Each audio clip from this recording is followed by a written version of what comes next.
During the Paris Climate Conference, the latest report of an NGO urges that the Paris climate deal must put the poorest, lowest emitting and most vulnerable people first. According to the report from Oxfam, climate change is inextricably linked to economic inequality. It's a crisis that's driven by the greenhouse gas emissions of the haves that hits the have-nots the hardest. The report demonstrated the extent of global carbon inequality by estimating and comparing the lifestyle consumption emissions of rich and poor citizens in different countries. Results suggested that the poorest half of the global population, around 3.5 billion people, are responsible for only around 10% of total global emissions, attributed to individual consumption. Yet they live overwhelmingly in the countries most vulnerable to climate change.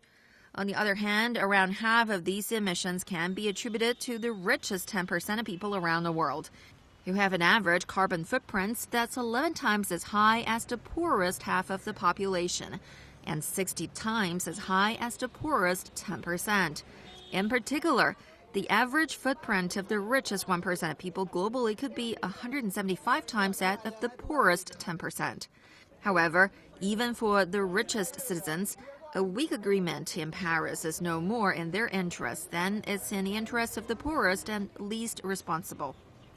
The report also warned that the only beneficiaries of inadequate climate action in Paris and beyond are a much smaller elite with vested interests in the continuation of high carbon and deeply unequal global economy.